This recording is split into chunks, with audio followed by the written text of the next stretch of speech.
Another passage of Scripture where I believe Jesus is living out what it means to be Missional Church. Yes, there was no church, so we'll go back to the term Missio Dei. I think in John 4, where Jesus has to go through Samaria and meets this woman at the well. If we look at that story, we begin to see, oh, that's what it means. That's what it looks like.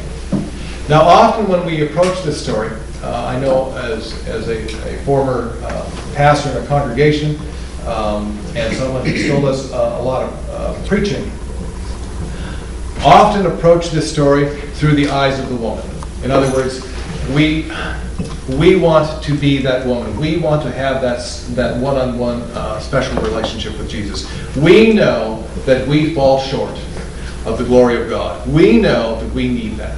We need that relationship. Or sometimes the story gets told through the eyes of the disciples who show up late to the party. And then Jesus has to bring them up to speed.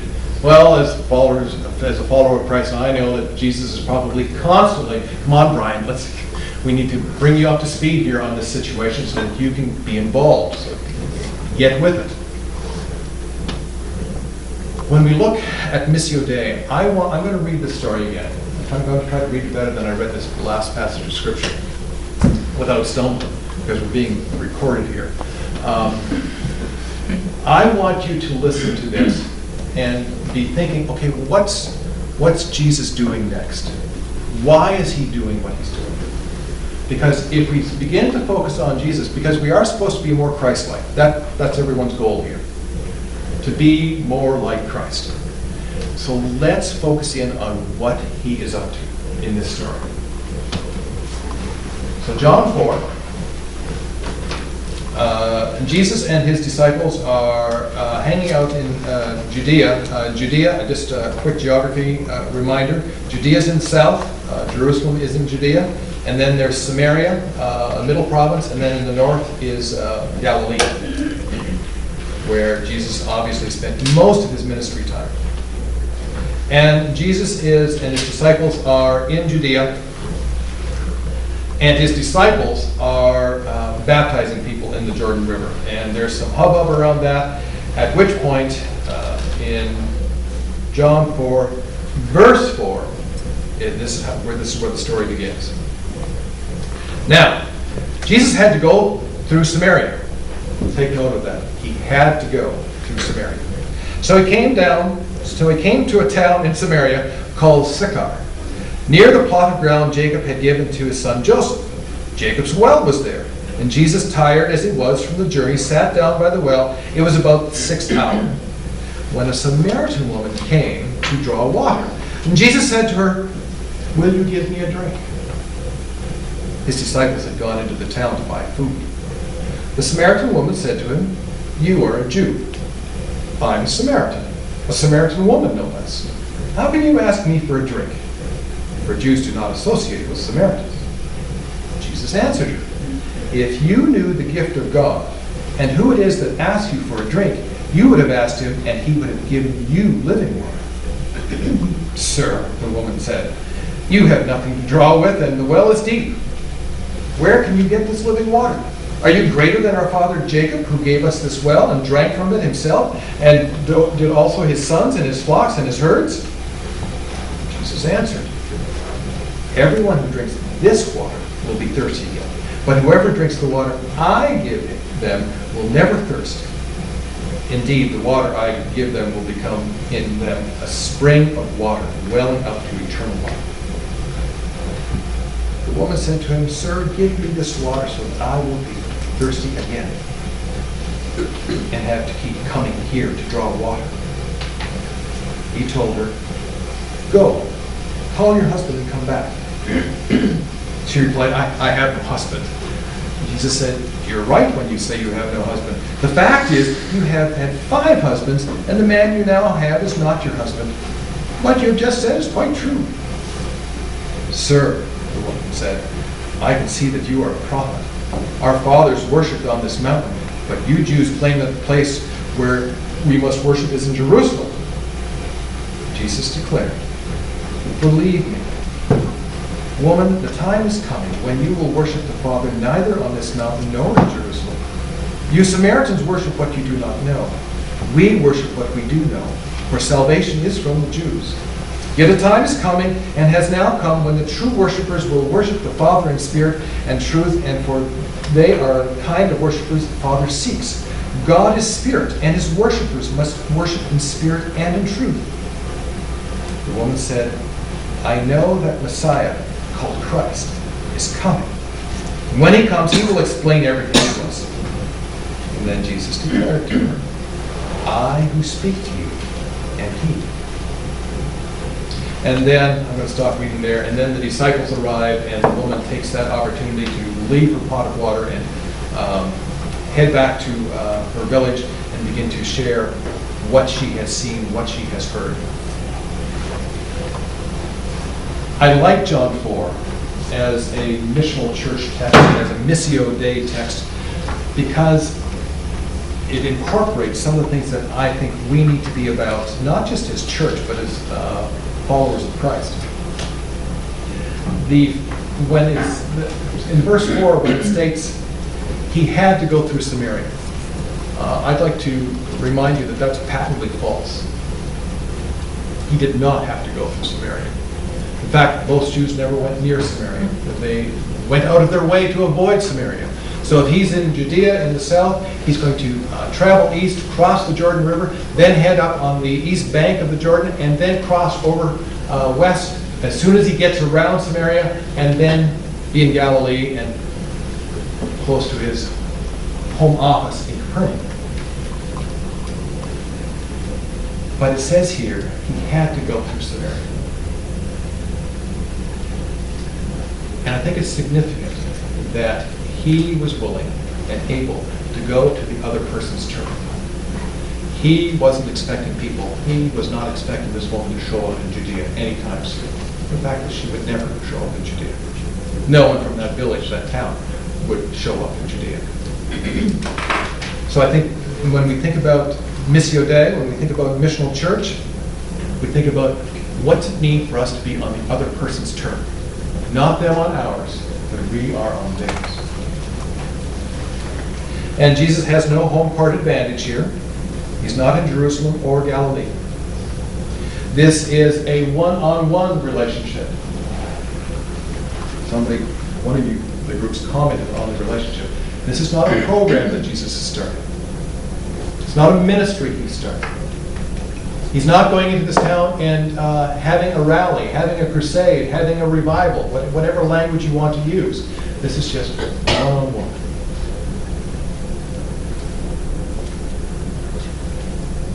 Jesus begins the conversation. And I think this is also key when we think about Missio Day.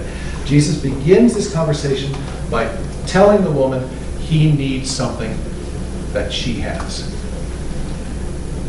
We don't often think about Jesus having needs, but Jesus is very clear here. I need a drink of water. Can you give me one? If we think about Missio Day, and we think about being on the other person's turf, we think about not what we can do for them, but what they can do for us. What is it that they have that I need?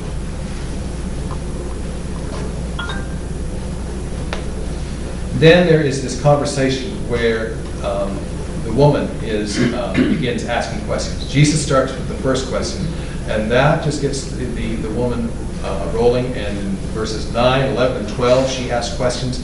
And in verses 10 and 13, Jesus responds to those questions. And he's building a relationship of trust. He's working very quickly, but he's not scaring this woman off. He's not overwhelming this woman. He is building a relationship of trust. And then she expresses a need. And that happens in verse 15. And if the woman does not express the need, there is no way, not even for the Son of God, not even for the Prince of Peace, there is no way for him to carry the conversation to the next chapter, to the next level. He cannot begin to express to her who he is before she asks that question. She's the one who asks, where is this water so that I might take it and drink and might never have to come back to this well again? She now wants what Jesus is offering. Then in verses 16, 17, and 18, there is this, let's call it an awkward conversation about her marital status.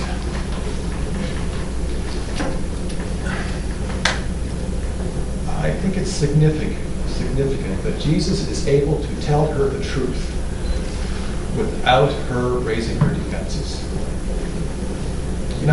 You must know how difficult that is. You must bump into that in your work, where, okay, how do I find a gentle way of saying this? In other words, to be able to tell the person across the desk from you the truth without scaring them away, without offending them. I'll tell if any stories that you hear are going to be California stories. There's not going to be any Preston Mennonite Church stories being told today. There are Preston Mennonite Church stories. You don't get to hear them. There was a dear saint of a woman, a loyal, faithful church attender, supported the church with her time, with her wealth. But then on occasion, quite frankly, too often. And she would do this with her adult children, she would do this with her teenage children, she would do this with her pastor, she would basically do this with anyone who got in her way. Brian, and that's about the tone of voice she had, I'm going to be frank with you. Well, I knew as soon as I heard those words that by the end of this I was going to be thoroughly judged and I was going to be thoroughly angry. But she was going about telling the truth.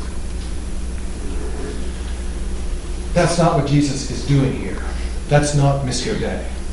To find ways of sharing the truth without offending the other person.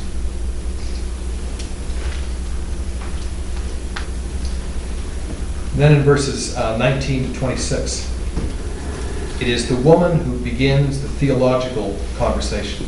No theology has been discussed up to this point. And then she raises the issue of worship. My people, we worship here. Your people, they worship over there. The woman says, quite frankly, I'm not sure which is right or which is wrong, but my hunch is correct worship happens here in Samaria.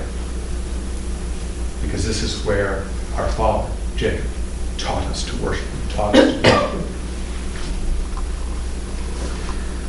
And Jesus responds to that. Again, I think an important Missio Dei concept.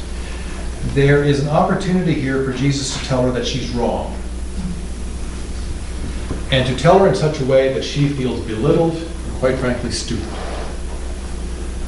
Again, Jesus enters into this relationship. He takes what she knows and begins to build upon it.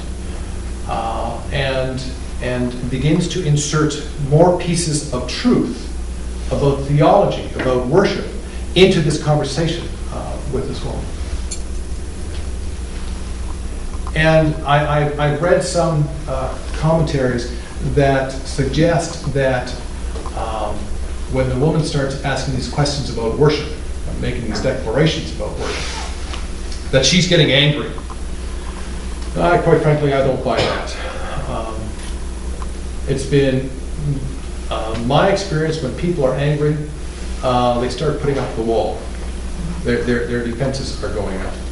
And by the end of the story, in a very short order, after she asks these theological questions and enters into this theological dialogue, she has an epiphany, she has an awakening, she recognizes and believes that this man is the Christ. But you can't get there if you're angry. You can't get there if your defenses are up. So I honestly believe that Jesus just continues to engage this woman. She continues to feel comfortable. The trust continues to be there to the very end. And then Jesus' conversation with this woman is over. It's done. When he declares, I am the Christ who you've heard about, that you've been taught about. It's the only place, other than later in the crucifixion part of the Gospel of John, this is the only place where Jesus reveals himself to be the Christ. And it's in this woman. I think it's a fascinating story. I think it's a story from which we just have lots and lots to learn. The woman is reconciled back to and with her God. At the end of the day, there are other people from her village who she goes and tells about the Christ, who are also reconciled back to their Creator, their God. And by the end of 2 days, which is how long Jesus stays and the disciples stay in this village, there are more and more. It doesn't say the whole village. It just says there are many more that are believers and followers of Jesus Christ. They are reconciled. That's Missio Day. Piece of cake.